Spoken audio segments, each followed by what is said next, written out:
부산 외곽의 조용한 시골 마을. 그의 겨울은 유난히 추웠다. 창밖에는 눈발이 흩날리고 있었고 병원 복도에는 긴장된 기운이 감돌았다. 그날 저녁 한 여자아이가 태어났다. 이름은 서하연. 작은 체구에 크고 맑은 눈, 온몸을 움츠린 채 세상과 첫 인사를 나누는 아이였다. 그러나 그 따뜻해야 할 순간은 오래가지 않았다. 하연이 태어난 지 6년째 되는 해, 그녀의 삶은 완전히 뒤바뀌었다.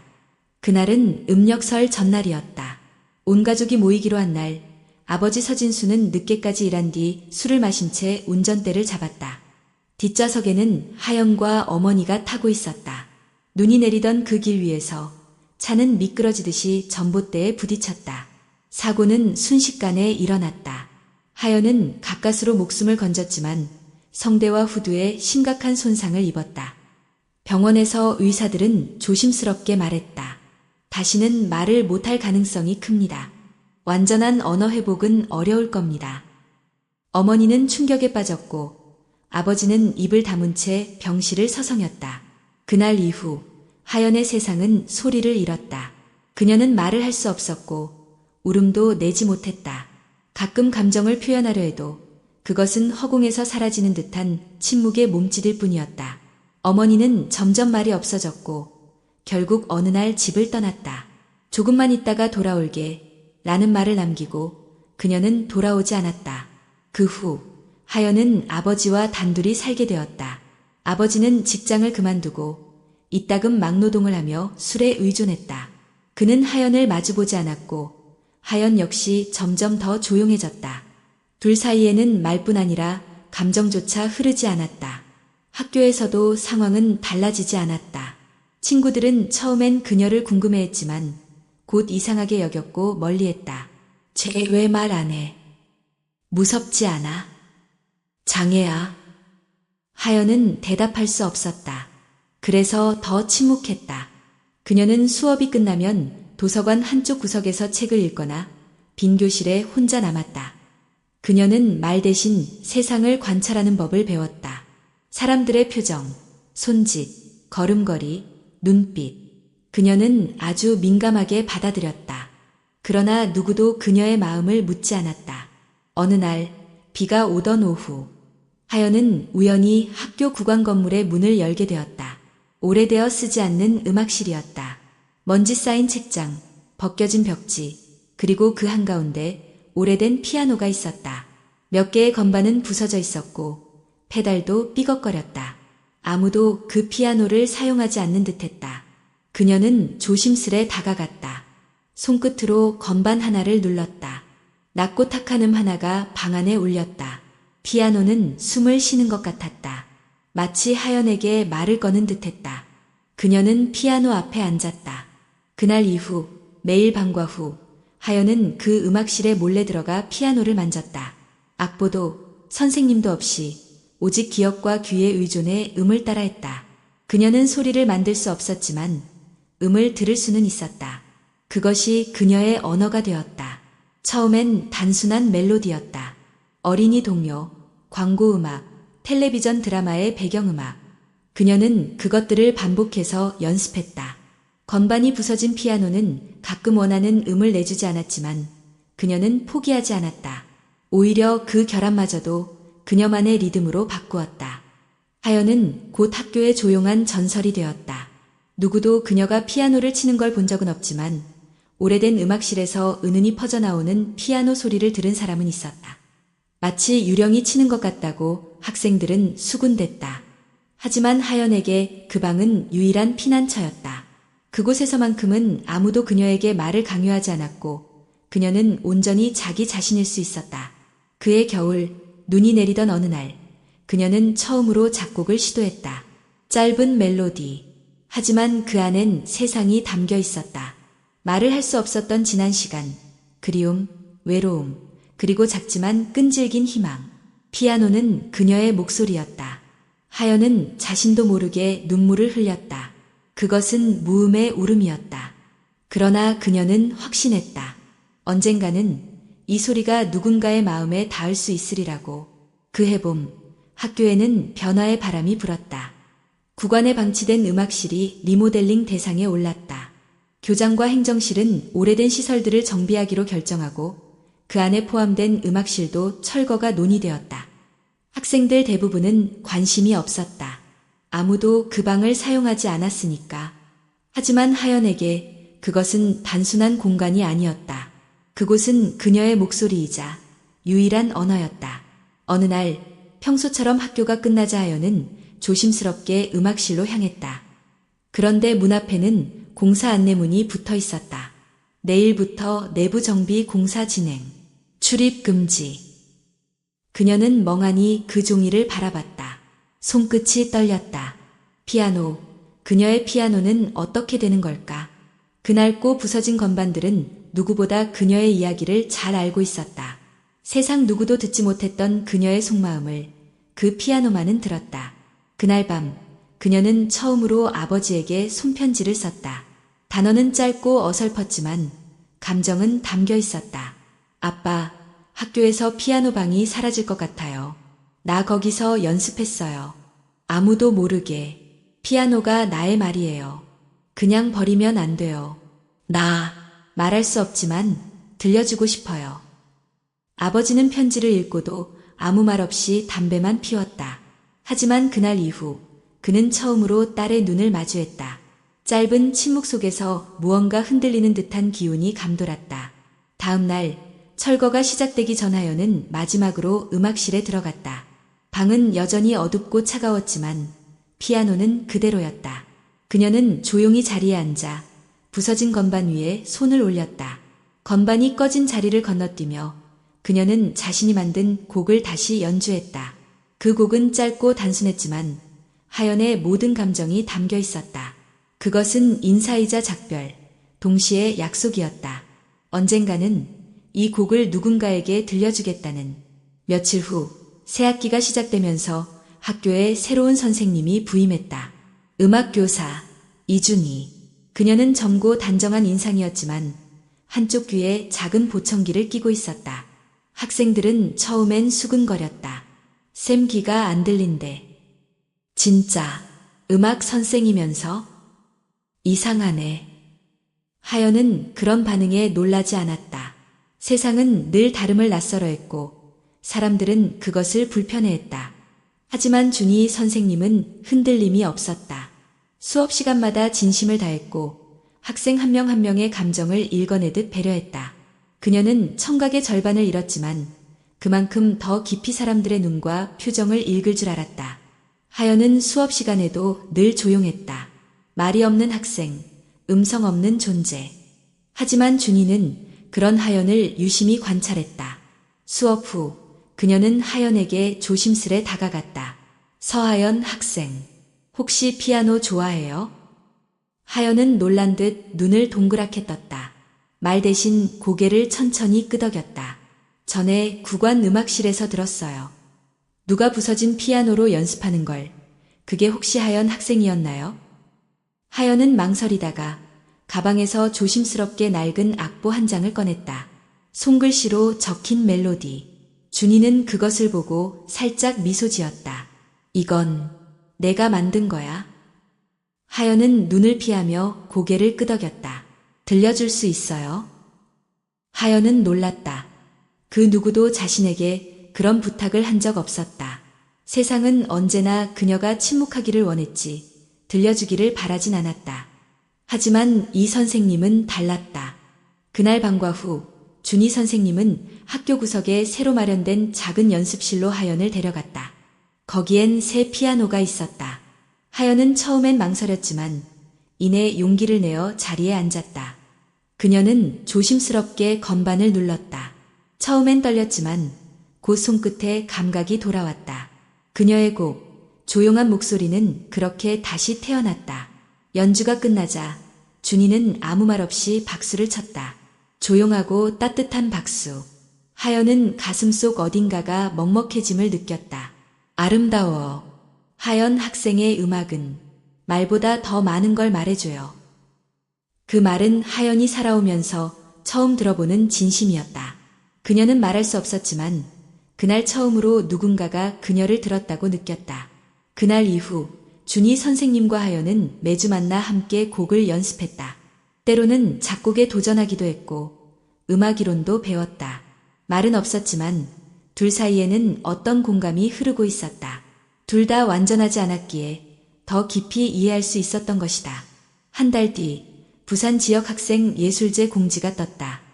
학교 대표로 나갈 학생을 선발하는 오디션이 열린다는 것이다. 준이는 말없이 하연에게 신청서를 건넸다. 이번엔 너의 목소리를 무대에서 들려줘 보지 않을래? 하연은 그 종이를 오래도록 바라봤다. 두려움도 설렘도 그리고 무언가 설명할 수 없는 떨림도 있었다. 세상이 그녀를 듣고 싶어 할까? 아니, 그보다는 그녀가 스스로를 들려줄 준비가 되었는지 그게 더 중요했다. 며칠 후 그녀는 조용히 신청서를 제출함으로써 조용하지만 강한 결심을 세상에 전했다. 부산 지역 학생 예술제 오디션 날이 다가왔다. 학교의 대표로 나가는 자리이기에 경쟁률은 높았고 참가자들은 모두 실력과 자신감을 갖춘 아이들이었다. 대부분은 예술중학교나 전문학원을 다니는 학생들이었다. 그들 사이에서 하연의 존재는 낯설고 의외였다. 오디션 날 아침, 하연은 평소보다 일찍 일어났다. 아버지는 여전히 무뚝뚝한 얼굴로 신문을 읽고 있었지만 그녀가 피아노 앞에서 조용히 손가락을 풀고 있자 짧게 물었다. 오늘 그거 하는 날이지? 하연은 살짝 고개를 끄덕였다. 아버지는 대답 대신 자리에서 일어나 주방으로 향했다. 잠시 후 따뜻한 미역국 한 그릇이 식탁에 놓였다. 말없이 식사를 시작한 그 순간 하연은 작지만 묵직한 응원을 느꼈다. 학교 강당에 마련된 오디션 장소는 긴장감으로 가득했다. 참가 학생들과 학부모들, 그리고 음악교사들이 자리를 채우고 있었다. 하연은 조용히 구석에 앉아 대기하고 있었지만 그녀의 존재는 곧 사람들의 시선을 끌었다. 쟤야, 그 조용하네. 말도 못한다면서 어떻게 피아노를 친대? 수요하려는 거 아냐? 이런 속삭임은 작지만 날카롭게 하연의 귀에 꽂혔다. 그녀는 아무 말도 할 수 없었지만 그 시선이 얼마나 무거운지 알고 있었다. 오디션 진행 순서가 다가오고 사회자가 하연의 이름을 불렀다. 세 번째 참가자 서하연 학생입니다. 하연은 천천히 무대 위로 올랐다. 강당은 갑작스레 조용해졌다. 피아노 앞에 앉은 그녀는 깊게 숨을 들이쉬고 떨리는 손으로 건반에 손을 얹었다.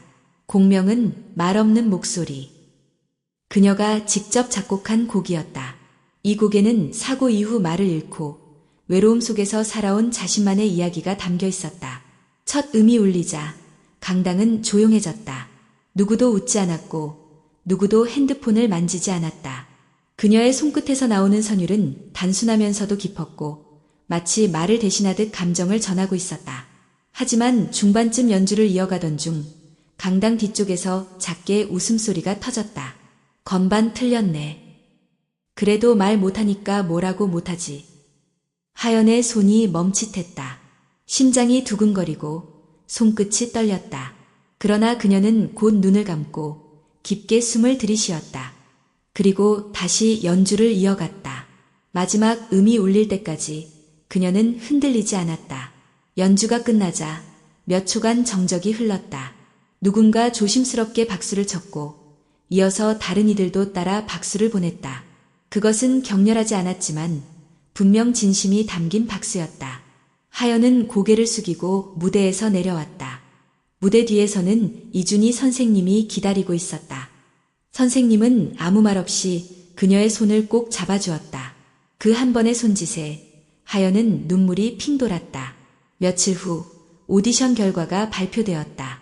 예상과 달리 하연은 합격 명단에 이름을 올렸다. 그녀는 놀라고 믿기지 않는 표정으로 종이를 바라봤다. 그 옆에서 이준희 선생님이 말했다. 내 음악은 사람들에게 말을 걸었어.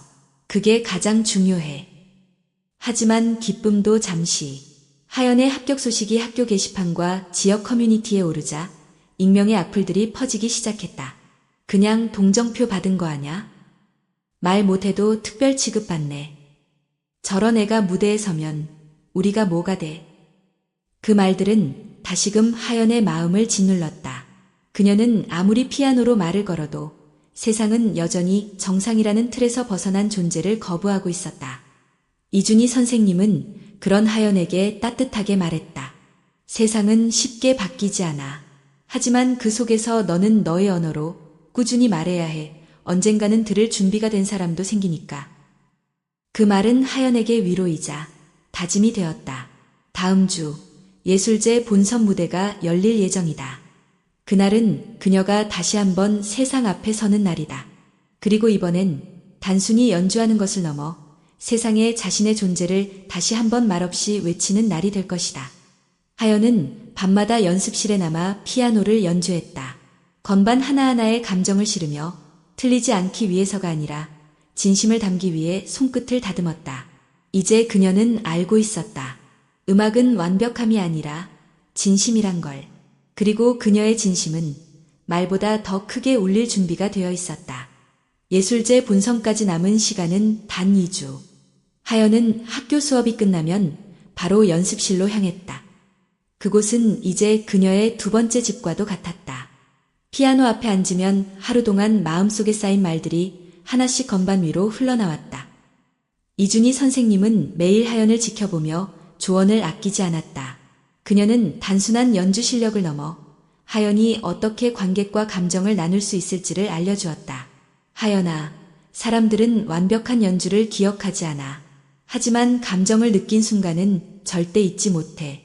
내가 지금 하는 연주는 그들에게 내 이야기를 들려주는 거야. 하연은 선생님의 말을 마음에 새기며 연습을 계속했다. 하지만 한편으로는 불안감도 커지고 있었다.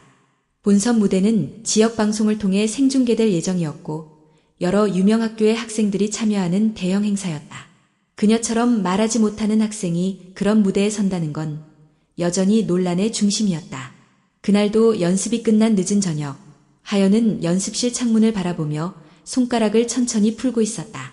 그때 문이 열리고 익숙한 발걸음 소리가 들렸다. 아직도 있었네. 이준희 선생님이었다. 그녀는 따뜻한 커피와 작은 종이봉투를 내밀며 말했다. 저녁은 먹었어? 하연은 고개를 젓고 작은 손짓으로 감사합니다라고 표현했다. 선생님은 그녀 옆에 앉아 조용히 말을 이어갔다. 나도 너처럼 피아노를 사랑했어. 소리를 제대로 들을 수 없게 되고 나서야 그 사랑이 더 커졌지. 하연은 놀란 눈으로 선생님을 바라봤다. 지금까지 선생님이 자신에 대해 자세히 말한 적은 없었다. 하지만 오늘은 뭔가 달랐다. 난 대학 때까지도 음악을 전공했어. 졸업 후 네팔의 작은 마을에서 아이들에게 음악을 가르치러 갔는데 그곳에서 지진을 겪었어. 그 사고로 한쪽 귀의 청력을 잃었지. 선생님의 말은 조용했지만 그 속엔 깊은 아픔이 묻어 있었다. 처음엔 음악을 포기해야 하나 고민했어. 하지만 어느 날 한 아이가 나에게 말했지. 선생님은 귀가 아니라 마음으로 음악을 듣는다고. 하연은 그 말을 가슴속 깊이 새겼다. 그녀도 자신이 듣지 못하는 사람이라고 생각했던 적이 있었다. 하지만 지금 그녀는 소리 없는 세계 속에서도 수많은 감정을 듣고 있었다. 선생님은 하연의 손을 조심스럽게 잡았다. 내 연주는 내가 살아온 시간을 담고 있어. 그것만으로도 충분해. 며칠 후 본선을 앞두고 참가자들은 리허설을 위해 공연장에 모였다. 그곳은 지역 문화예술회관 대극장이었고 좌석수만 해도 500석이 넘었다. 무대에 서기 전 많은 참가자들은 조명을 확인하고 음향을 점검했다.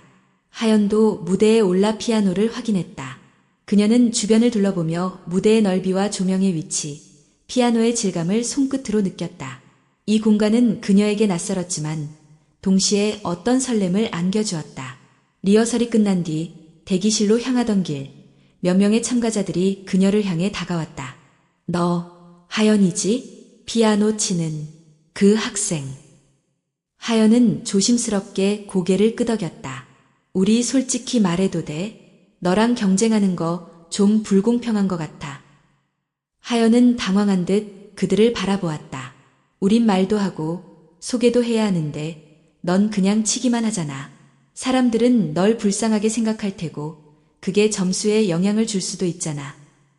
그 말은 마치 칼날처럼 날카롭게 다가왔다.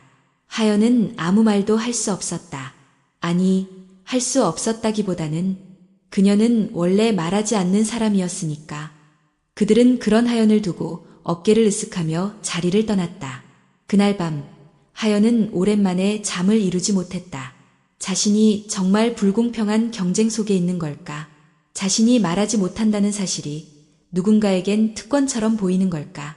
하지만 그런 혼란 속에서 떠오른 건 이준희 선생님의 말이었다.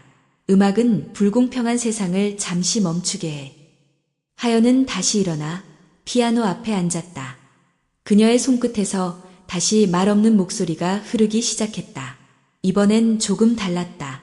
처음보다 깊었고 슬픔보다는 용기와 다짐이 담겨 있었다. 본선 당일이 다가오고 있었다. 그리고 하연은 결심했다. 자신이 연주하는 이유는 누군가를 이기기 위해서도 누군가의 동정을 받기 위해서도 아니라는 걸. 그녀는 단지 세상에 조용히 말하고 싶었다. 나도 여기 있어요. 예술제 본선 당일 공연장 안은 수백 명의 관객으로 가득했다. 참가 학생들의 가족, 친구, 지역 예술 관계자들, 그리고 지역 방송국의 카메라까지. 무대 위에는 반짝이는 조명과 고급스러운 피아노가 자리 잡고 있었고 대기실 안은 긴장된 공기로 가득했다. 하연은 혼자 한쪽 구석에 앉아 있었다. 손에는 늘 가지고 다니던 작은 스케치북이 들려 있었다. 그 안에는 그녀가 직접 적은 악보, 감정의 메모, 그리고 말없는 목소리라는 제목이 적힌 연주 노트가 있었다. 서하연 학생, 준비되셨나요? 스태프의 부름에 그녀는 조용히 고개를 끄덕였다. 무대 뒤쪽으로 걸어가던 발걸음은 떨렸지만 멈추지 않았다. 커튼 뒤에 서자 관객석의 조명이 어슴푸레하게 보였다. 사람들의 웅성거림, 무대 위의 조용한 기대, 그리고 그 모든 소리가 하연에게는 멀리서 흐릿하게 들리는 바람 소리처럼 느껴졌다. 사회자의 소개가 이어졌다. 다음은 서하연 학생의 피아노 독주입니다. 말없는 목소리.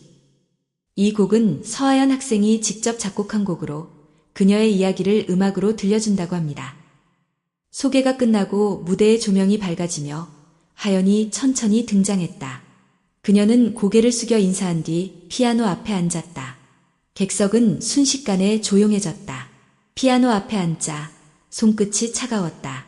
건반 위에 손을 올리는 순간 그녀는 마치 세상과 단절된 자신만의 방에 들어온 듯한 감각을 느꼈다.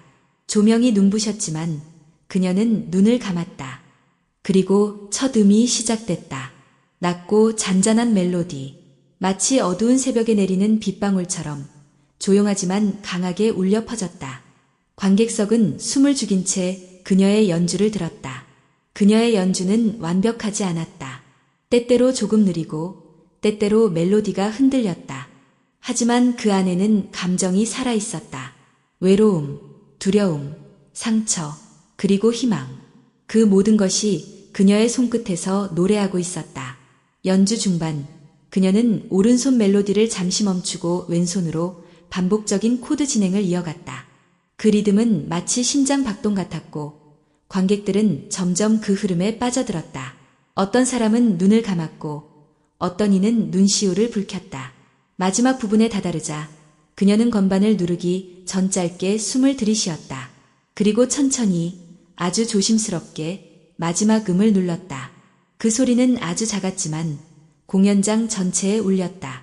마치 누군가 마지막으로 하고 싶었던 말을 조용히 속삭이는 듯한 그런 울림이었다. 음이 멎고 나서도 객석은 조용했다. 누구도 박수를 치지 않았다. 누구도 소리를 내지 않았다. 그 정적은 단지 놀람 때문만은 아니었다. 그것은 존중이었다. 그녀의 음악이 끝났다는 사실을 모두가 아직 받아들이지 못하고 있었던 것이다. 몇 초 후 천천히 누군가 박수를 치기 시작했다. 그 소리는 점점 퍼졌고 곧 공연장은 우레와 같은 박수 소리로 가득 찼다. 그 순간에도 하연은 고개를 숙인 채 가만히 있었다. 눈물이 볼을 타고 흘렀지만 그녀는 웃고 있었다. 무대 뒤로 내려오자 이준희 선생님이 기다리고 있었다.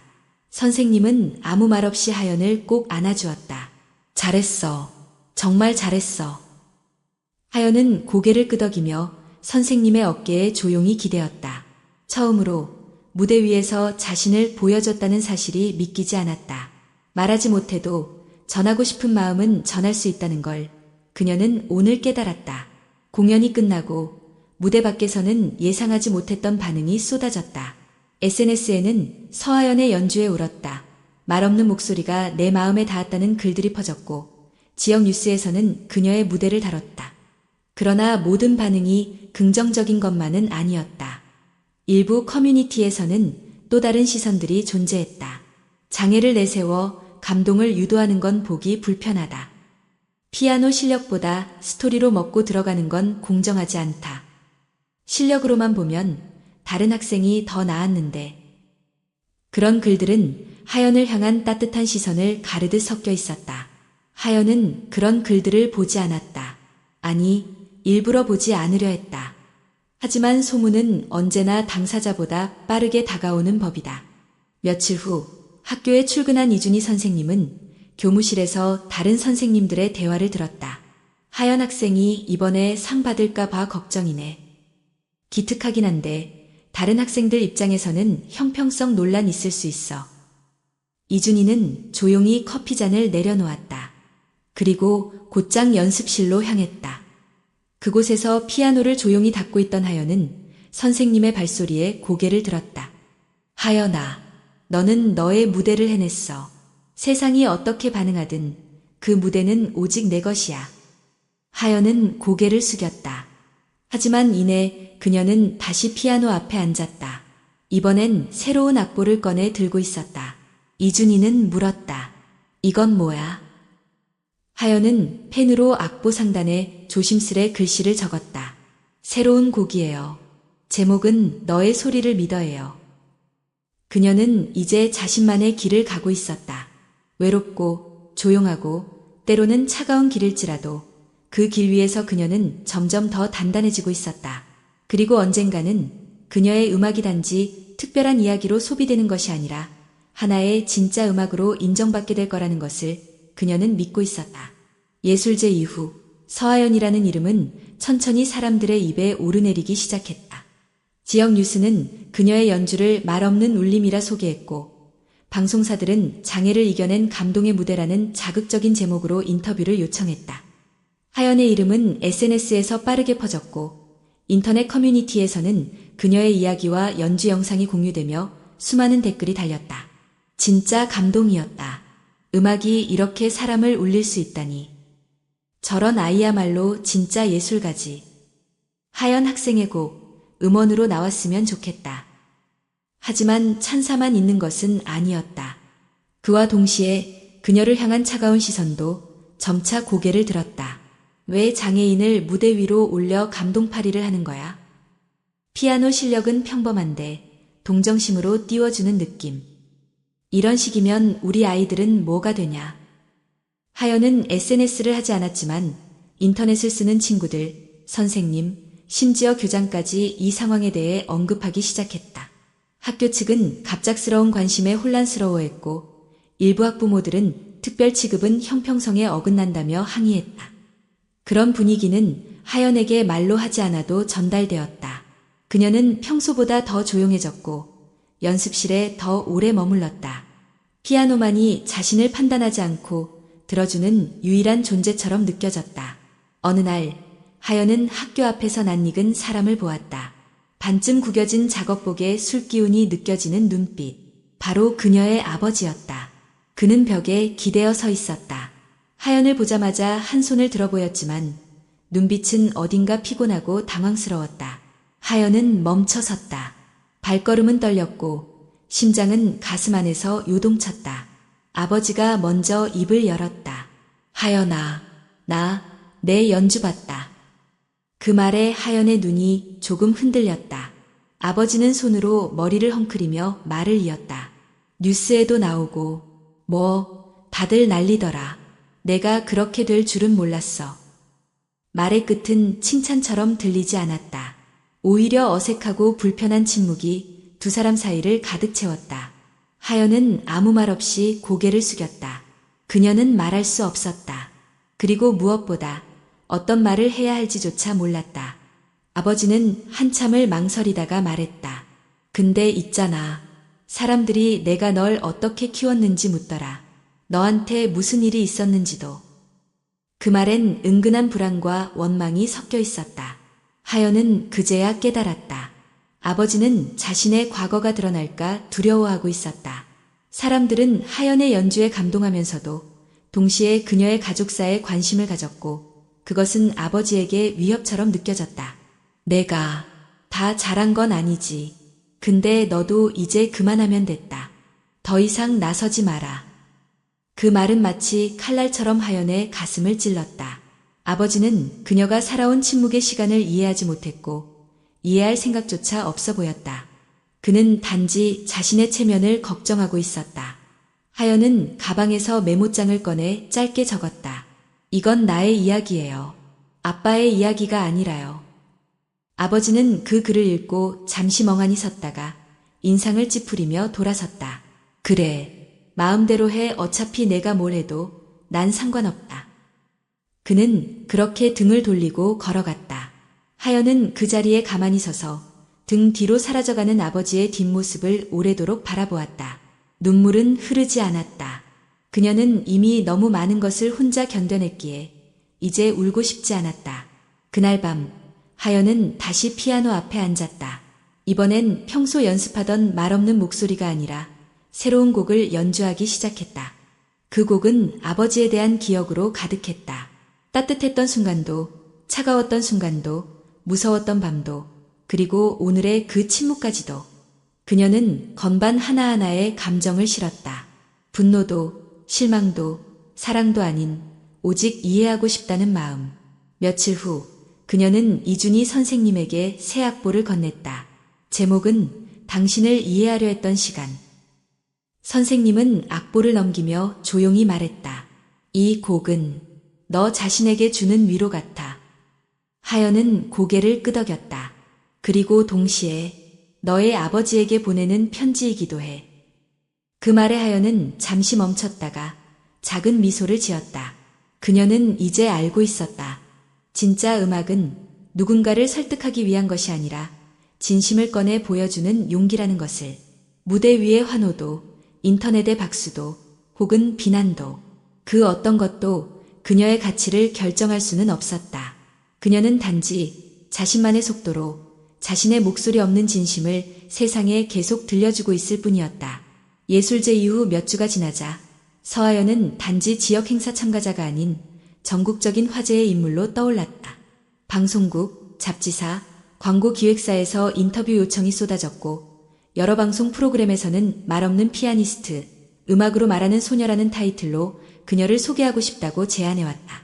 학교 측도 처음엔 조심스러웠지만 이내 분위기에 휩쓸렸다. 우리 학교 출신의 스타라는 말이 교내 게시판에 걸렸고 몇몇 선생님은 카메라 앞에서 하연과 사진을 찍으며 자랑스럽게 인터뷰를 했다. 그 분위기는 하연에게 낯설고 불편했다. 그녀는 단지 연주를 했을 뿐인데 어느 순간부터 누군가의 영감, 누군가의 희망이라는 타이틀이 따라다녔다. 연습실에서 혼자 건반을 두드리던 그 조용한 시간이 점점 멀어지는 듯한 느낌이었다. 어느 날 대형 방송사 PD가 직접 학교를 찾아왔다. 이름 있는 프로그램의 연출자였고 그의 표정에는 확신이 가득했다. 서하연 양, 우리 프로그램에 출연해 줄 수 있겠어요? 전국 방송이고 당신의 이야기를 다큐 형식으로 풀어갈 예정이에요. 다른 장의 예술인들과도 함께 할 거예요. 하연은 곁에 있던 이준희 선생님을 바라봤다. 선생님은 조심스럽게 말했다. 하연이가 대답하기 전에 어떤 내용인지 자세히 설명해 주실 수 있을까요? PD는 태블릿을 꺼내 프레젠테이션을 시작했다. 하연의 성장 과정, 사고, 말하지 못하게 된 이유, 그리고 그 이후의 음악 여정을 감동적으로 편집한 기획안이었다. 마지막 슬라이드에는 희망의 아이콘, 서하연이라는 문구가 커다랗게 적혀 있었다. 그 문장을 본 순간 하연의 눈빛이 흔들렸다. 희망이라는 단어는 아름다웠지만 동시에 무거웠다. 그것은 그녀의 이름이 아니라 사람들이 보고 싶어하는 이미지 같았다. 하연은 메모지에 짧게 썼다. 제가 말하지 않는 건 약점이 아니라 그냥 제 방식이에요. 사람들이 그걸 극복이라고 보는 게 맞을까요? PD는 잠시 말을 잇지 못하다가 웃으며 대답했다. 하연 양, 그 솔직함이 바로 시청자들이 원하는 거예요. 당신은 특별하니까요. 그 대답은 어딘가 불편하고 틀에 박힌 위로처럼 들렸다. 하연은 고개를 천천히 숙였다. 그리고 대답하지 않았다. 며칠 후 프로그램 제작진은 촬영을 강행하겠다고 결정했고 학교 측과 하연의 보호자에게 협조 요청을 보냈다. 아버지는 처음엔 반대했지만 출연료와 장학금이 지급된다는 말에 태도를 바꿨다. 이왕 이렇게 된 거 잘해봐라. 카메라 앞에서는 좀 웃기도 하고. 하연은 아버지의 말에 아무 대답도 하지 않았다. 촬영날 학교 강당에는 스태프들이 가득했다. 조명과 카메라, 인터뷰용 마이크, 대본까지 준비되어 있었다. 그녀는 마치 한 편의 드라마 속 주인공이 된 것 같았다. 하지만 그것은 그녀가 원한 무대가 아니었다. 촬영이 시작되자 PD는 그녀에게 손짓으로 말했다. 하연 양, 지금 그때 이야기 좀 떠올려 볼래요? 사고 이후 말할 수 없게 되었던 순간, 천천히 연주하면서 감정을 담아줘요. 그 말은 너무 가벼웠다. 그에게는 한 장면일지 몰라도 하연에게는 다시 꺼내기 힘든 고통의 기억이었다. 그녀는 피아노 앞에 앉았지만 손끝이 움직이지 않았다. 컷. 하연 양, 너무 긴장한 것 같아요. 다시 가볼게요. 그날 촬영은 반복됐다. 감정 없는 연주, 연출된 눈물, 그리고 PD의 무리한 디렉션. 하연은 마치 자신이 아닌 누군가의 역할을 연기하고 있는 기분이 들었다. 촬영이 끝난 후 이준희 선생님이 조용히 다가와 말했다.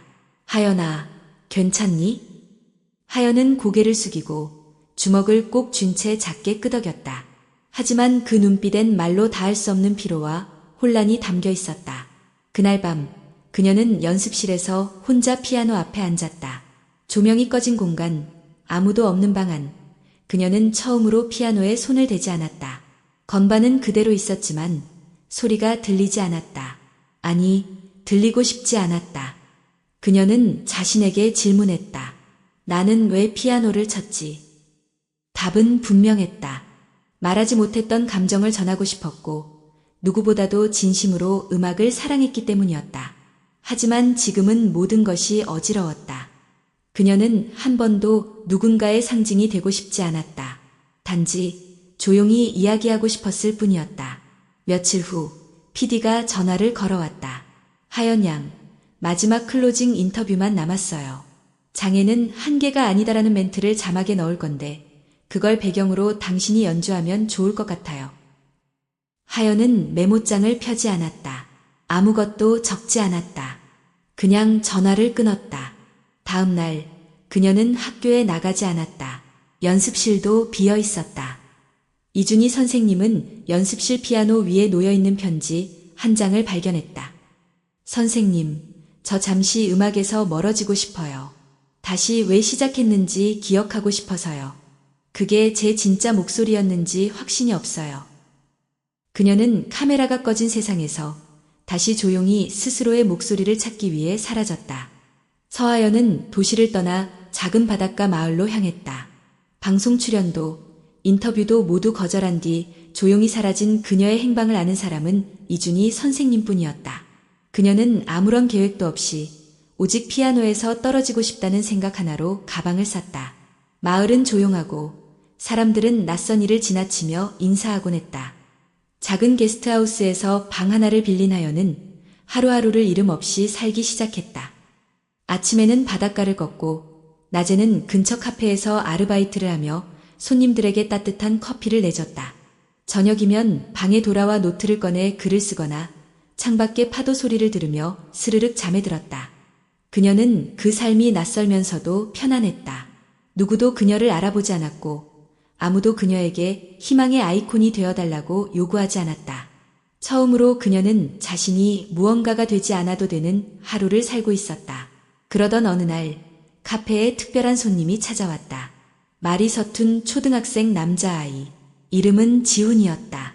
아이는 말을 더듬었고 사람들의 눈을 잘 마주치지 못했다. 어른 손님들이 떠들썩한 가운데 아이는 늘 구석자리에 혼자 앉아 조용히 그림을 그렸다. 하연은 그런 지훈에게 관심이 갔다. 어느 날 그녀는 커피 대신 작은 핫초코를 들고 아이의 자리로 다가갔다. 아이는 놀란 눈으로 그녀를 바라봤다. 하연은 말없이 조용히 음료를 내려놓고 자신도 마주 앉아 작은 노트를 꺼냈다. 너 그림 좋아해? 종이에 그렇게 적어 보여주자 지훈은 천천히 고개를 끄덕였다. 나는 피아노 좋아해. 그 문장을 읽은 아이는 조용히 웃었다. 하연은 그 작은 미소가 무대 위에서 받은 박수보다 더 따뜻하다고 느꼈다. 그날 이후 하연과 지훈은 말없는 친구가 되었다.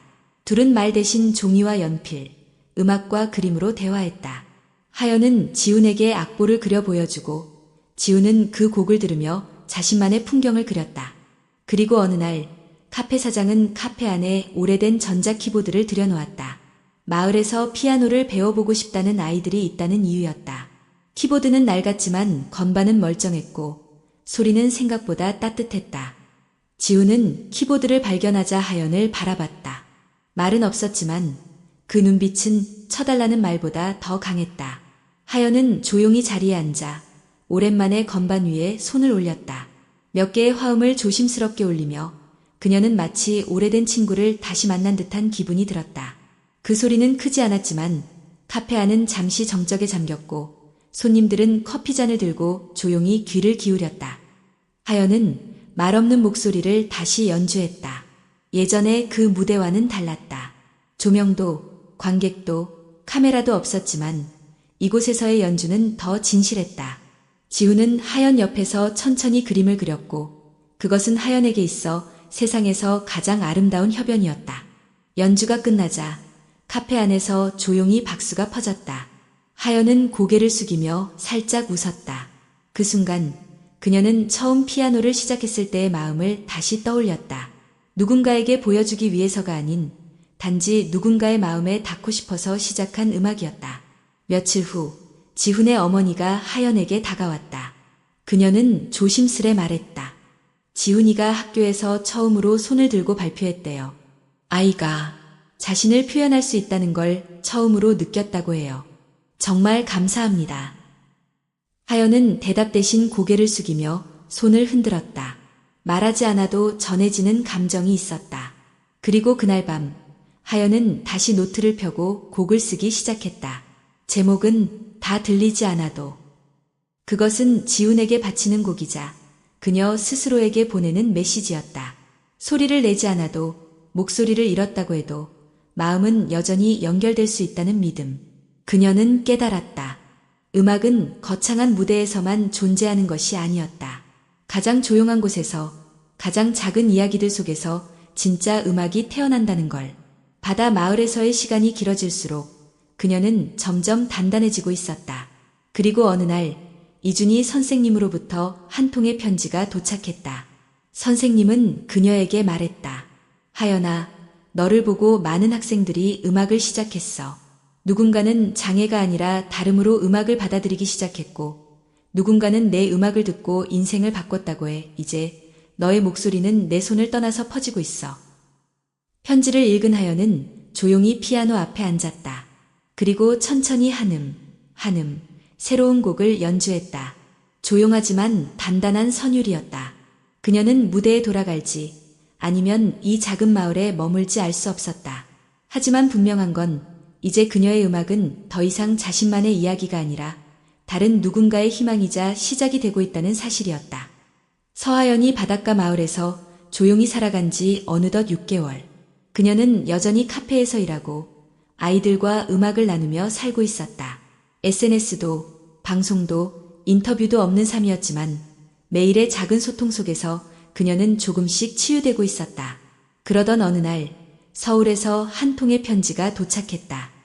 발신인은 소리 없는 마음 음악재단이라는 이름의 비영리 단체.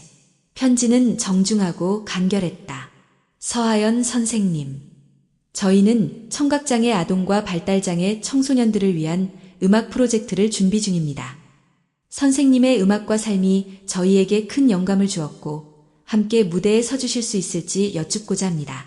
공연 제목은 우리도 웃을 수 있어요입니다. 하연은 편지를 읽고 한참을 움직이지 않았다. 오랜만에 다시 마주한 무대라는 단어. 이번엔 대중의 박수나 조명이 아닌 누군가의 용기를 북돋는 자리였다. 무엇보다 편지 속에 담긴 진심은 그녀의 마음에 닿았다. 며칠을 고민한 끝에 하연은 짧게 대답을 보냈다. 함께 하겠습니다. 서울에 다시 발을 디딘 순간 수많은 기억이 되살아났다. 연습실, 무대, 조명, 그리고 방송 카메라. 하지만 이번엔 낯설보다 묘한 그리움이 먼저 찾아왔다.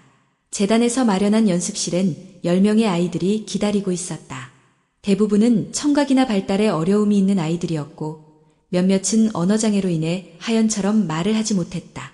하연이 문을 열고 들어서자 아이들은 조용히 그녀를 바라봤다. 그녀는 입을 열지 않고 노트를 꺼내 큰 글씨로 썼다. 안녕. 나는 하연이야. 너희와 함께 음악을 만들고 싶어. 한 아이가 손을 들고 수어로 반가워요 라고 인사했다. 하연은 천천히 손짓으로 인사를 받아주었다. 말은 없었지만 그 방 안엔 온기가 퍼지기 시작했다. 프로젝트는 단순한 공연이 아니었다. 아이들이 자신만의 소리를 찾고 표현하고 함께 어울리는 과정을 담는 것이 목표였다. 음악적 완성도보다 중요한 건 과정이었다. 하연은 매일 아이들과 함께 리듬을 만들고 멜로디를 흥얼거리며 곡을 완성해갔다. 그리고 아이들과의 대화는 대부분 그림, 손짓, 그리고 음악으로 이뤄졌다.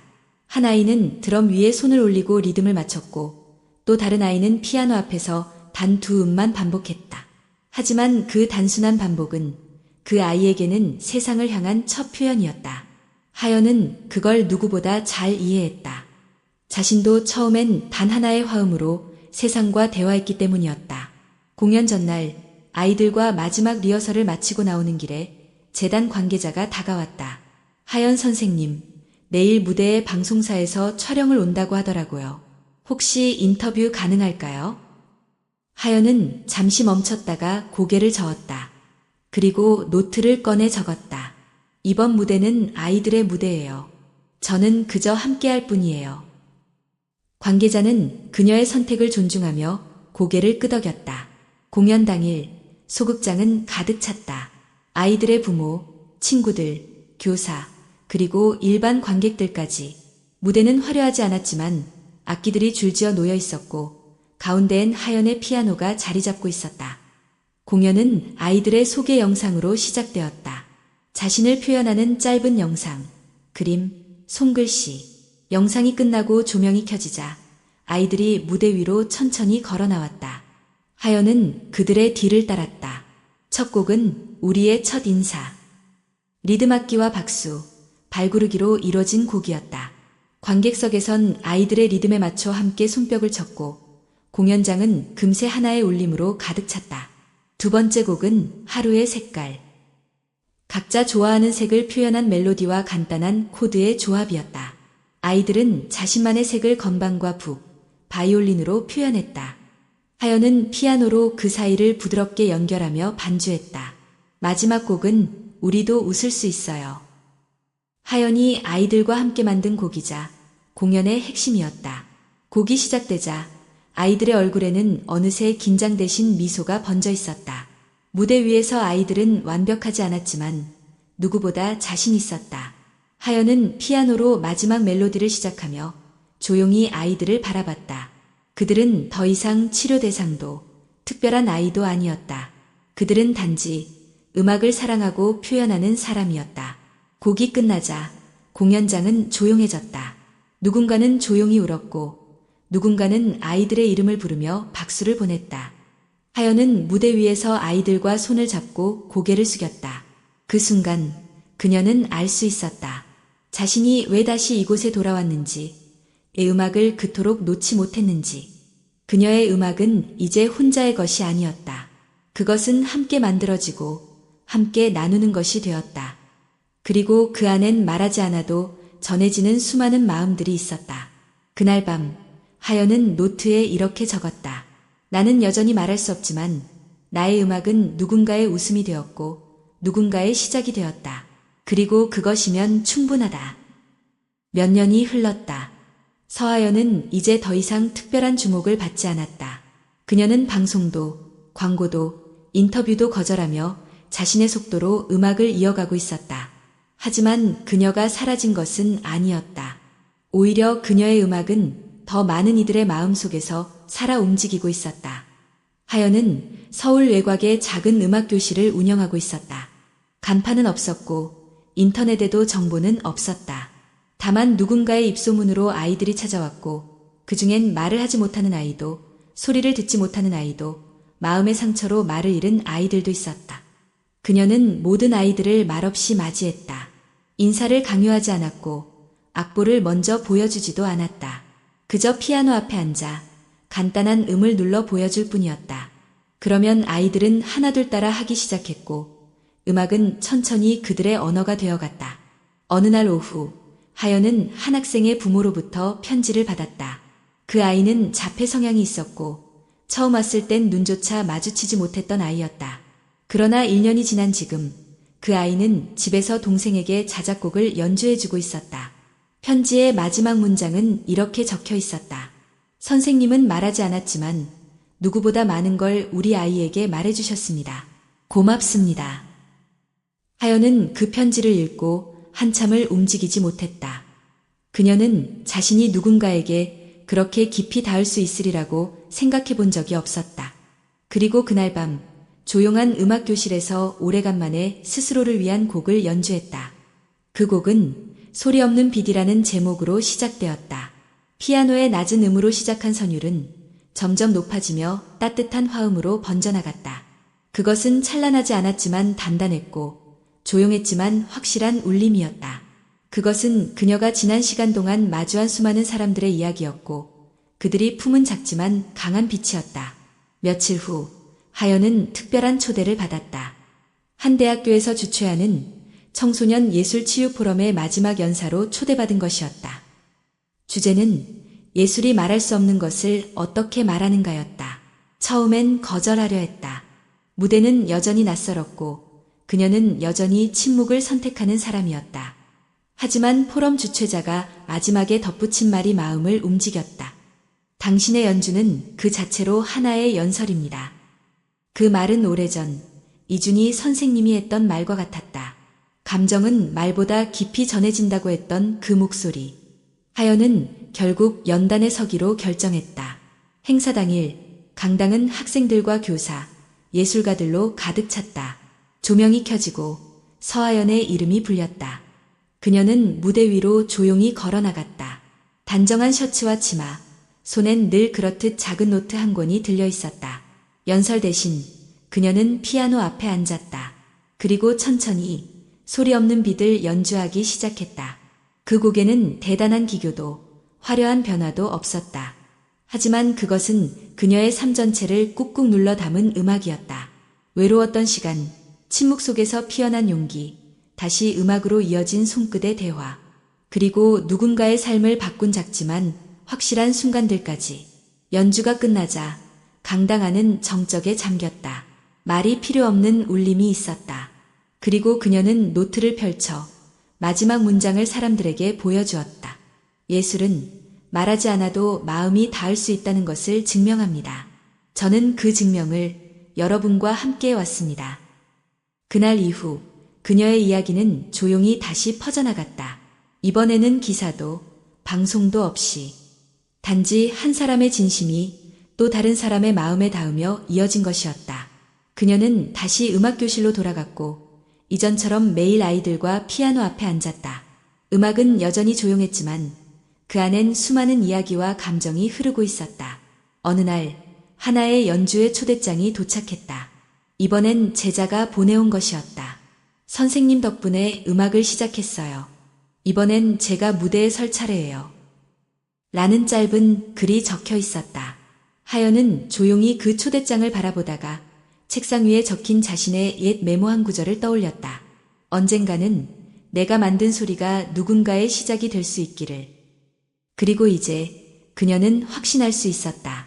자신의 음악은 끝난 것이 아니라 누군가의 손끝에서 다시 시작되고 있다는 것을.